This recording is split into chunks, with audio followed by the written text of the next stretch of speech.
the most important factor now will wow me now. The reality of life here, especially with parents, easy.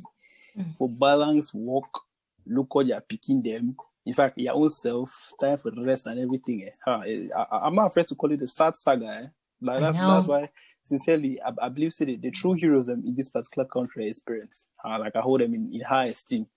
I think of the time, like let me say, hours of work, taking care of the kids, following them up, their assignment, cooking for them, being there for them. Hey, that one, you manage the Manchester City in a way, you do all complain there, we are hit. No, I mean, bong bong.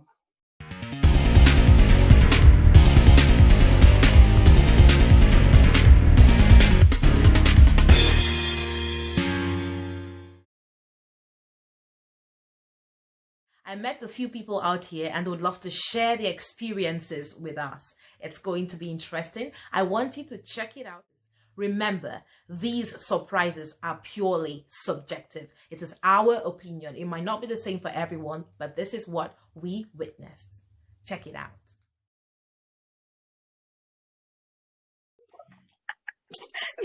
Well, actually got home. I was like, oh my God. The table was spare, everything was set up, it was all glowing. I was like, okay, let me sit down and have lunch. I don't know, was it lunch? Yeah, it was lunch. And then I looked at it, I couldn't recognize anything. I saw broccoli. By then I didn't know what broccoli was all about. I don't know what idea. I didn't know what broccoli was. There was broccoli, there was spinach, there was cauliflower. I was like, okay.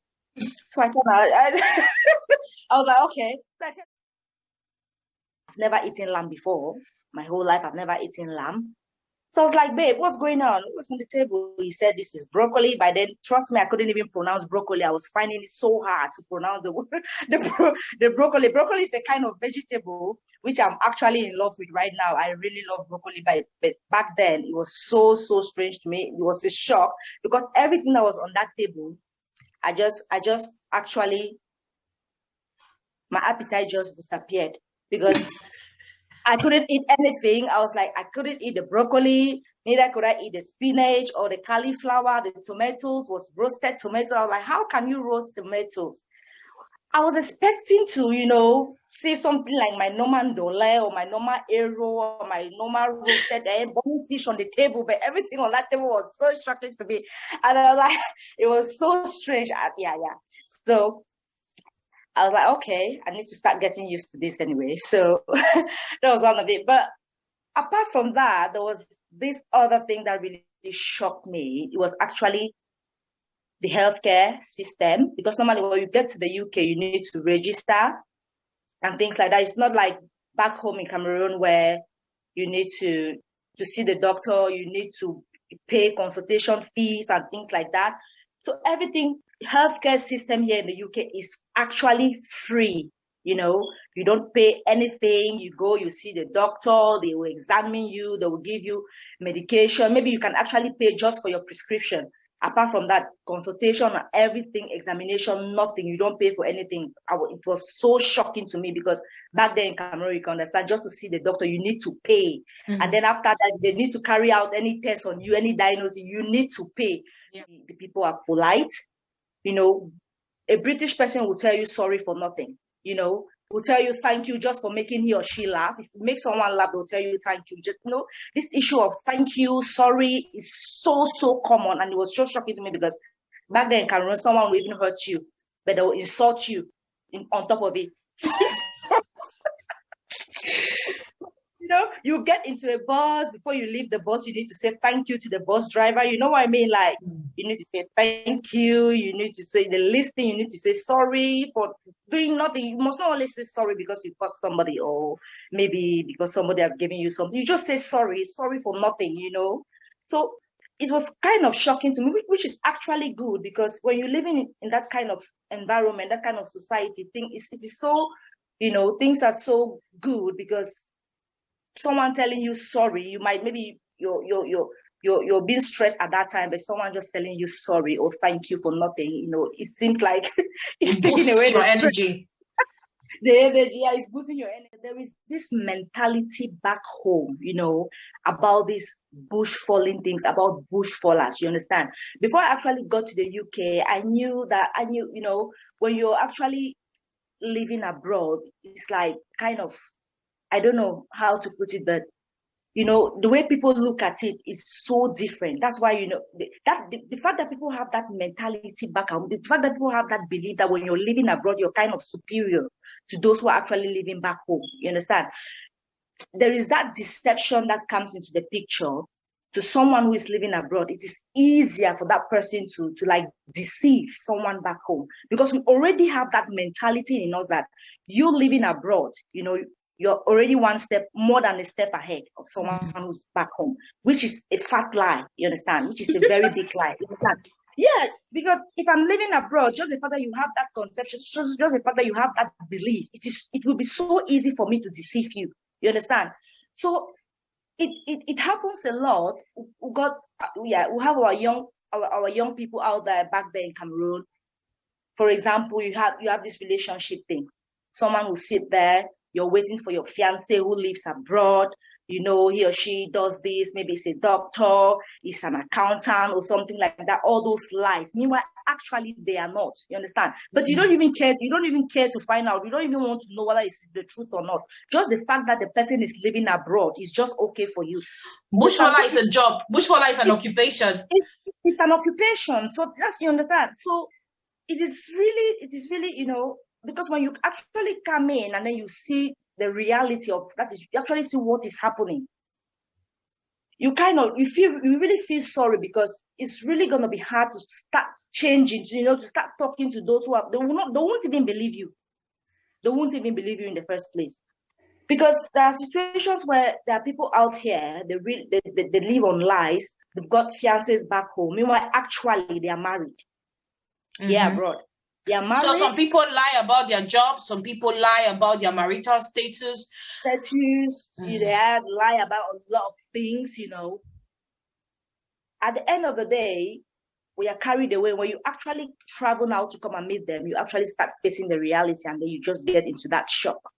I got a friend that, the guy has been lying to her for years and things like that. Oh, he's a chartered accountant. He does this, he does that. He snap pictures, things like that. All those photos are sent to her. How he's in the office, he's doing one or two things. When that lady actually traveled to the UK, it was a shock. She actually went into depression because she realized that it was all lies. You understand? And when this abroad thing is something that when you finally travel, it is so hard for you to go back, that you just turn to like, okay, I'm here already. Despite all the lies, I just need to fit in. There's nothing I can do anymore. Telling them the truth.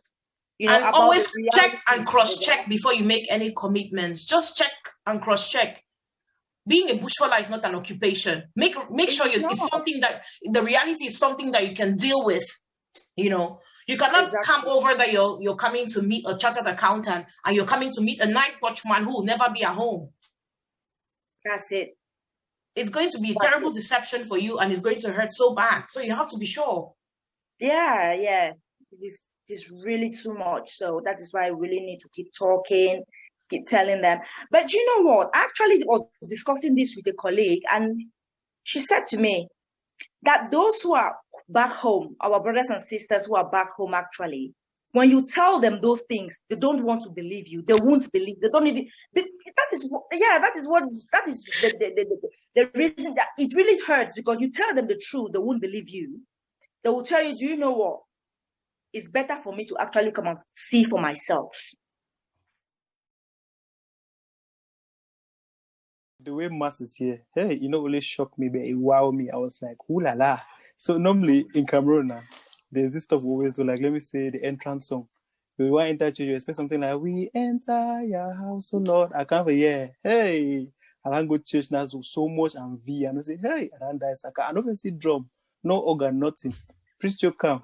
In the name of the Father, and of the Son, and of the Holy Spirit, I want to know 10 minutes, bam, Master finish. I don't even remember the communion, go round, offer to serve you again at the end, or your way out. I was like, now so, okay. Then in a related development now, the livelihood, hey, a different ball game. Because like leaving Cameroon and coming here, it was my plan. I've been saying, okay, boom, I don't come up with a country. I come Queen Elizabeth in land. As I reach, I just pack Martina for a drop. I just start know people. Day one, they took bam, I don't reapply Bolo show. I start Bolo now, I start high. Grandfather send me down and I was, hey, young lady, don't disturb me when I wait. I was saying at the door a show. I mean this around do approximately 100 applications. Your boy is still Jamaica more. They are just saying now I do want an international Jamaica. Then one will pay now if we are at the national level. Whereas at the frontiers overseas Jamaica. Anyway, I believe it's like this because of the lockdown and all, but I always believe in hope. I don't say one way or the other when the lockdown is over and all. Then go show hope there. Then school-wise now, so that way shocked me in this whole issue of assignments because like I had the perception that living Cameroon, since I'm somebody who always like depends on lectures and all. I've been saying no, I just come, I go through my lectures, I have like 1 or 2 hours class, then I go write exam. What's the assignment? I mean this all Monday sleep for night a day research. So then I we submit at the grind until 5 a.m. Then I don't know one way money that reach. I just submit now, then sleep me. I tell all man I woke up now with me. I don't want to take my own breakfast. It's just crazy. Another fascinating part about the society where you blow me now the cheap transport fares. Like I've been say because presently I'm in Denton in Manchester, I'm a school in Salford. I had the perception that if I'm leaving the house to go to school, I need to spend like 20, 30, 40 pounds. But that was not the case, I just get what they call a day ride of like £5. If you take me go outside, it go school, come back, connect to Piccadilly, Denton, this kind. I mean, say it's just straightforward, yeah. Then the organized nature of their services as well. Then it has them, if you can go inside, they has them small, and the small nature of the house it be directly equivalent to the small nature of the roads. All things just small. Let me say that way for Cameroon. When I get boys' room, girls' room, the master's bedroom, any man they own and they cook your own things. Yeah, as you cough, the man with downstairs with and the man with upstairs with the wash the yeah, all thing. So there's no. Before I traveled out of the country, I saw the whites to be some special people that I looked up to them, and I would always insult myself that you black man, how I wish I were a white, until when I got closer to them and I saw them, the rate at which they were discriminating, and they acted without even showing a sign of remorse. That is, as if they had no consciences. You have a clear situation where you think that somebody can just treat it the way it is, but he gives preference to the person of his or her own color just because you are not of the same color. They think you are not human. I began to like, man, are those whites I knew back at home different from these ones I'm seeing here? It really shocked me. So that was my little surprise. And two, with respect to the fact that I thought we here in the state in particular, we just pick money from snow. But when I began working, I knew that now, before somebody does anything, that person has toyed. All that glitter is not gold. That is my conclusion. That's what I have. What me most was the buildings. In fact, the houses, the sizes of the houses, the structures are good. Don't misunderstand me, but I'm talking of the sizes. They're too small and too congested. Yeah, so that was one of the thing that shocked me most, because in my mind, I know I was coming to like see big houses, big infrastructures and things like that. But my greatest shock here in UK when I came here, it was just like not what I was expecting. And most people here, they live on credit. Whereas in Africa, let me say, for example, you're going to take a phone. In Africa, when you don't have money, you cannot buy iPhone 12 or is iPhone 13 Pro or whatever they call it. Yeah, when someone have that phone in Africa or in Cameroon, you bought it with your own money. But yeah, it's not the same. you have to take it on credit. Your SIM card is on credit and everything is on credit. So because for example, when I was in Cameroon and you see like Bushfaller coming over and they have big phones in their hands, you're like, oh my God, that phone is something else. But you don't know that they took those phones on credit. They come to Africa, they show it off everywhere, and then when they come back, they start paying the phone.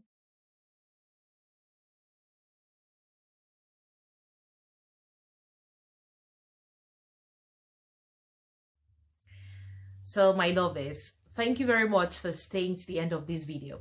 I hope you laughed and you learned something. Life out of your country, like miles and oceans away from your country, is no joke. It's not for the feeble-hearted, it's for the brave. So you have to prepare yourself psychologically, like mentally, and you have to prepare yourself physically, because it's a fight. Because out here, it's a jungle. Yeah, it's a jungle with wins, losses, joys, challenges, pains. That's how life is everywhere, right? So my people, stay tuned to my channel by subscribing and hitting that notification bell.